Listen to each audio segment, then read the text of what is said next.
आप सुन रहे थे जीवन के अनुष्ठान, मृत्यु, पुनर्जन्म और अनंतकाल। हमारे शोक मृत्यु के बाद का जीवन एक शाश्वत अन्वेषण की एक और विचारोत्तेजक कड़ी। आज हमने जाना कि पृथ्वी के हर कोने में, हर विश्वास में मृत्यु को एक ऐसा क्षण माना गया है जो जीवन को जोड़ता है, अतीत से भविष्य तक, इस संसार से उस संसार तक। अलग अलग संस्कृतियों में किए जाने वाले संस्कार मनुष्य के भीतर बसे उसी सार्वभौमिक प्रश्न का उत्तर खोजते हैं, आत्मा कहाँ जाती है? और शायद यही अनुष्ठान हमें याद दिलाते हैं कि विदाई सिर्फ दुर्ख नहीं, बल्कि एक यात्रा का सम्मान भी है। अगले एपिसोड में हम मृत्यु के बाद जीवन से जुड़े एक और रहस्य पर बात करेंगे। तब तक जिज्ञासु रहिए, जागरूक रहिए और सत्य की खोज में हमारे साथ जुड़े रहिए। जब दिल की धड़कन रुक जाती है तो उसके बाद क्या होता है? ये एक ऐसा सवाल है जो शायद हम सब ने कभी ना कभी खुद से पूछा होगा। दुनिया भर की संस्कृतियों के लिए ये सिर्फ एक अंत नहीं, बल्कि एक नई यात्रा की शुरुआत है। बिल्कुल। आज हम मौत से जुड़े कुछ बहुत ही पवित्र और गहरे रिवाजों पर एक गहरी नजर डालेंगे, जो अलग अलग धर्मों में आत्मा को उसके अगले सफर के लिए तैयार करते हैं। हाँ, और आज हमारा मकसद सिर्फ ये जानना नहीं है कि क्या होता है, बल्कि ये समझने की कोशिश करना है कि ये रिवाज आत्मा के भविष्य को कैसे आकार देते हैं। सही। क्या ये पुनर्जन्म का रास्ता तय करते हैं या किसी और तरह की हमेशा की जिंदगी का? और इसी के साथ हम उस बड़े सवाल के इर्द गिर्द भी घूमेंगे कि क्या ये रस्में, क्या ये वाकई आत्मा का रास्ता बदल सकती हैं, या ये बस पीछे रह गए लोगों को हिम्मत देने, उन्हें क्या कहते हैं, सांत्वना देने का एक तरीका है। एक बहुत जरूरी सवाल है। चलिए इस गुत्थी को परत दर परत सुलझाते हैं। तो शुरुआत करते हैं हिंदू धर्म से। यहाँ मृत्यु से जुड़ी क्रिया को अंत्येष्टि कहते हैं। अंतिम यज्ञ? हाँ, अंतिम यज्ञ। सुनने में ही कितना शक्तिशाली लगता है ना? हाँ, ये शब्द ही अपने आप में बहुत कुछ कहता है। इसका असल मकसद आत्मा को उस शरीर के बंधन से आजाद करना है जिसके साथ उसने पूरी जिंदगी गुजारी। अच्छा। गरुड़ पुराण में इसका जिक्र है और वो बताता है कि आत्मा का अगला पड़ाव उसके कर्मों पर निर्भर करता है। उसे स्वर्ग मिलेगा, नरक या फिर एक नया शरीर। ये पूरी तरह से एक कर्म आधारित सिस्टम है। और इस आजादी की प्रक्रिया यानी दाह संस्कार, ये अपने आप में बहुत प्रतीकात्मक है। शरीर को नहलाना, सफेद कपड़े पहनाना और फिर चिता पर रखना। स्रोत बताते हैं कि आमतौर पर सबसे बड़ा बेटा चिता को आग देता है। ये आग, ये विनाश का नहीं बल्कि शुद्धि और मुक्ति का प्रतीक है। सही कहा? बिल्कुल सही। आग को हिंदू धर्म में एक पवित्र तत्व माना जाता है जो एक तरह से संदेश वाहक का काम करती है। अच्छा। वो शरीर को वापस पंच तत्व में विलीन कर देती है और आत्मा को आगे की यात्रा के लिए मुक्त करती है। ये एक तरह से, मान लीजिए, पुराने जर्जर घर को जलाकर आत्मा को एक नए सफर पर भेजने जैसा है। लेकिन सफर यहीं खत्म नहीं होता। आप श्राद्ध और पिंडदान की बात कर रही हैं। बिल्कुल। हमारे स्रोत में दिल्ली के एक शिक्षक अर्जुन की कहानी है। उसने अपनी माँ के लिए वर्चुअल श्राद्ध किया था क्योंकि वो यात्रा नहीं कर सकता था। उसका अनुभव बड़ा दिलचस्प है। हाँ, मैंने भी पढ़ा। वो कहता है, लैपटॉप की स्क्रीन पर पंडित जी मंत्र पढ़ रहे थे और मैं यहाँ घर पर पिंडदान कर रहा था। एक पल को अजीब लगा, लेकिन फिर महसूस हुआ कि दूरी मायने नहीं रखती। मुझे सच में लगा जैसे मैं उनकी आत्मा को एक बेहतर पुनर्जन्म की ओर धकेल रहा हूँ, उसे ताकत दे रहा हूँ। अर्जुन की ये बात बहुत अहम है क्योंकि हिंदू धर्म में ये कर्मकांड सिर्फ याद करने की रस्में नहीं है। अच्छा। इन्हें आत्मा के कर्म के खाते में सीधे तौर पर दखल देने वाला एक्शन माना जाता है। संसार यानी जन्म और मृत्यु का चक्र और मोक्ष यानी इस चक्र से हमेशा के लिए आजादी, ये दो सबसे बड़ी अवधारणाएं हैं। तो श्राद्ध जैसे अनुष्ठान आत्मा के बुरे कर्मों के असर को कम करके उसे मोक्ष के और करीब ले जाने में मदद करते हैं, ऐसी मान्यता है। अच्छा, तो ये एक तरह का आध्यात्मिक हस्तक्षेप है। मतलब यहाँ जिंदा लोग मृतक की आगे की यात्रा पर सीधा असर डाल सकते हैं। हाँ। तो हमारे उस बड़े सवाल का जवाब कम से कम हिंदू धर्म के मामले में तो साफ है। ये रस्में आत्मा का भाग्य बदलने के लिए ही हैं। हाँ, यहाँ तो यही मान्यता है। और ये देखना भी आकर्षक है कि ये प्राचीन प्रथाएं आज के दौर में कैसे ढल रही हैं। जूम पर वर्चुअल श्राद्ध हो रहे हैं जिससे दुनिया भर में फैले परिवार एक साथ जुड़ पाते हैं। सही बात है। साथ ही पर्यावरण को लेकर जागरूकता बढ़ने से इलेक्ट्रिक शवदाह गृहों का इस्तेमाल भी बढ़ा है, जो परंपरा को आधुनिक जरूरतों के साथ जोड़ता है। हिंदू धर्म में कर्म और पुनर्जन्म का ये चक्र बहुत गहरा है, लेकिन अगर हम एक ऐसी मान्यता को देखें जहां पुनर्जन्म की कोई अवधारणा ही नहीं है, जहां से वापसी का कोई रास्ता नहीं, तो वहां मृत्यु के क्या मायने होते हैं? यहीं पर ईसाई धर्म का नजरिया बहुत अलग हो जाता है। आपने बिल्कुल सही पकड़ा। ईसाई धर्म में मृत्यु को पुनरुत्थान यानी रेजरेक्शन की ओर एक बदलाव के रूप में देखा जाता है। मतलब एक अंत नहीं, बल्कि एक दरवाजा। बिल्कुल। यहाँ फ्यूनरल मास या मेमोरियल सर्विस होती है, जिसमें प्रार्थनाएं, भजन गाए जाते हैं और मृतक को श्रद्धांजलि दी जाती है। यहाँ पूरा जोर ईश्वर के न्याय और स्वर्ग की उम्मीद पर होता है। हमारे श्रोत में कैथोलिक मान्यता में पर्गेटरी का भी जिक्र है। ये सुनने में किसी वेटिंग रूम जैसा लगता है। ये क्या है? आप इसे एक तरह का आध्यात्मिक शुद्धिकरण केंद्र समझ सकती हैं। कैथोलिक मान्यता के अनुसार ये एक ऐसी अवस्था या जगह है जहां वो आत्माएं जाती हैं जो सीधे स्वर्ग जाने के लिए पूरी तरह पवित्र नहीं है, लेकिन नरक जाने लायक बुरी भी नहीं है। अच्छा। पर्गेटरी में उन्हें उनके छोटे मोटे गुनाहों से शुद्ध किया जाता है ताकि वो स्वर्ग में प्रवेश के काबिल बन सकें। एक मिनट, इसका मतलब ये है कि किसी व्यक्ति के पास शुद्ध होने का एक और मौका है।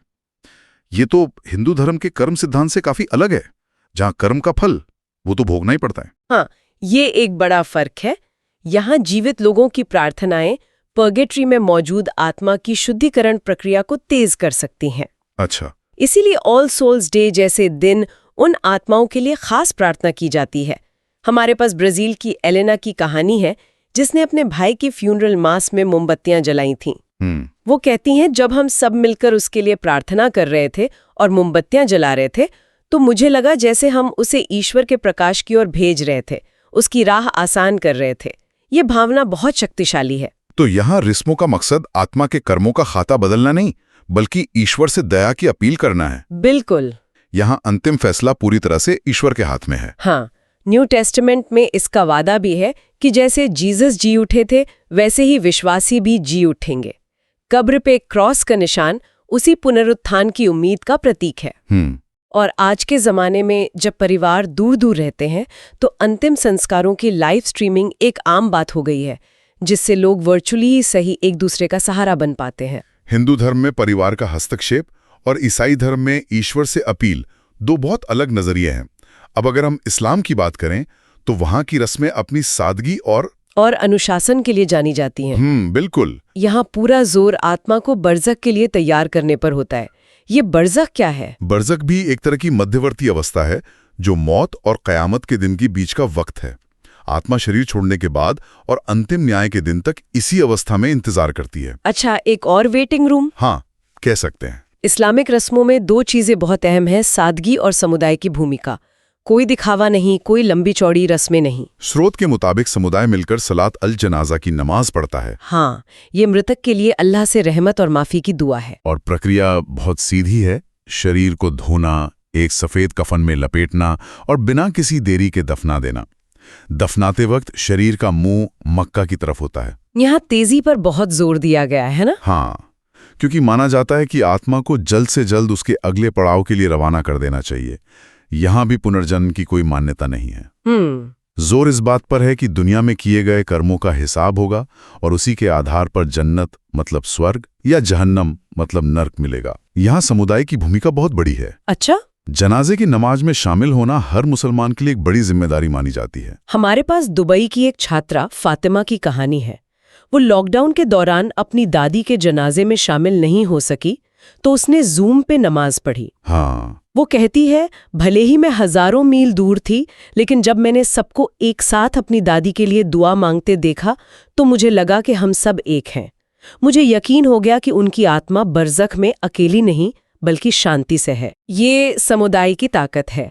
और इस्लाम में एक और बहुत खूबसूरत अवधारणा है सदका-ए जारिया की। सदका-ए जारिया? हाँ, इसका मतलब है लगातार जारी रहने वाला दान।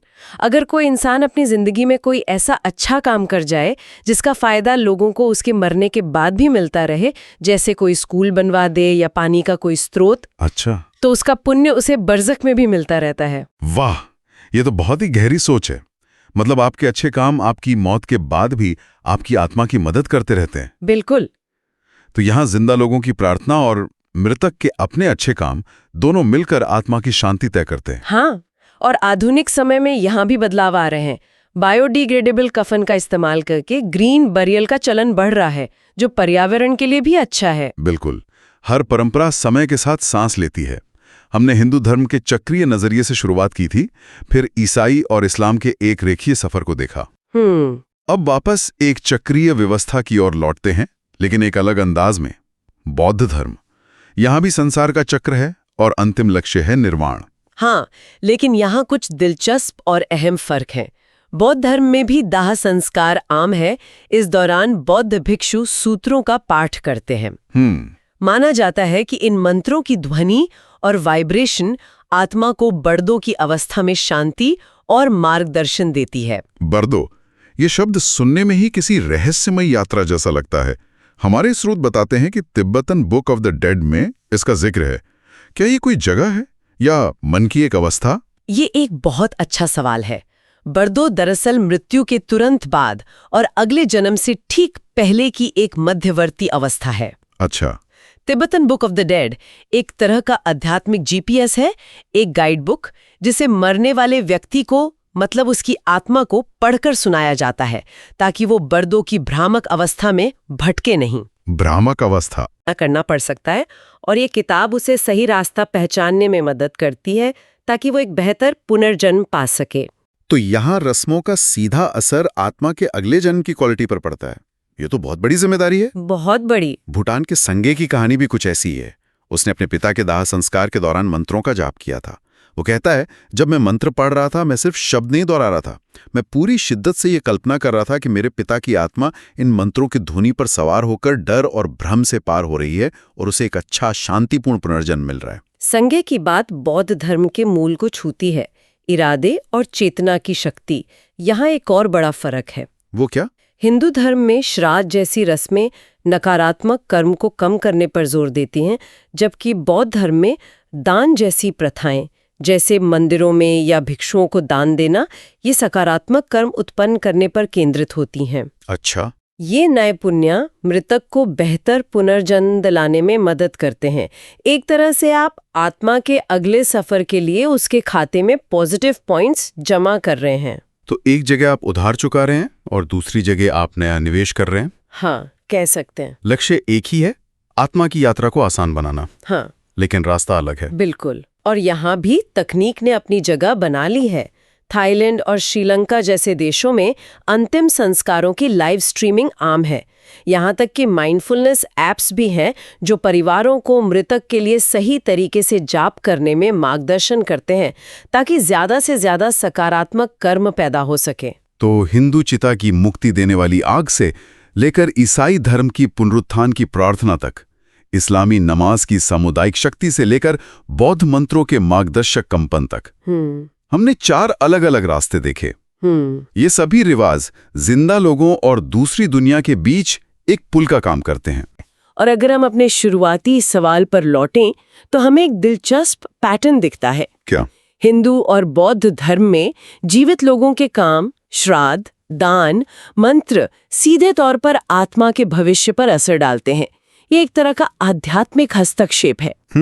जबकि ईसाई और इस्लाम में रस्में ईश्वर से दया और रहमत की अपील है, जहां अंतिम फैसला ईश्वर के हाथ में है। ये दिखाता है कि कुछ संस्कृतियां मानती हैं कि हम परलोक को प्रभावित कर सकते हैं, जबकि अन्य मानते हैं कि हम केवल प्रार्थना कर सकते हैं। ये एक बहुत बड़ा फर्क है, लेकिन इन सब में एक बात मुश्तरक है। अर्जुन, एलेना, फातिमा और संघे की कहानियां बताती हैं कि ये सिर्फ धार्मिक नियम नहीं है। नहीं, ये गहरे व्यक्तिगत और सामुदायिक अनुभव हैं जो दुख को साझा करने और मौत के रहस्य के सामने उम्मीद को जिंदा रखने का एक जरिया है। और शायद यही इन रिवाजों का सबसे बड़ा मकसद है।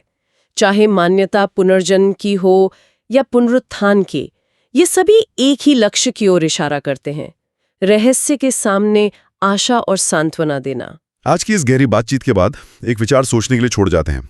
इन सभी रिवाजों में, चाहे वो कोई भी धर्म हो, एक धागा कॉमन है, स्मृति का, याद का।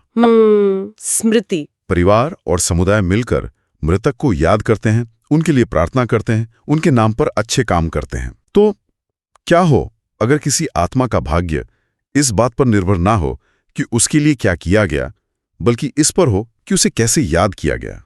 अच्छा। क्या यादों की शक्ति आत्मा की यात्रा को प्रभावित कर सकती है? ये एक ऐसा सवाल है जिसका जवाब शायद किसी किताब में ना मिले।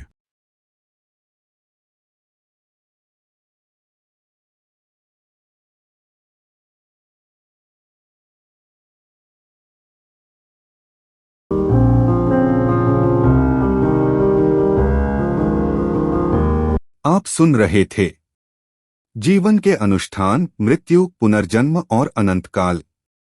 हमारे शोक मृत्यु के बाद का जीवन एक शाश्वत अन्वेषण की एक और विचारोत्तेजक कड़ी।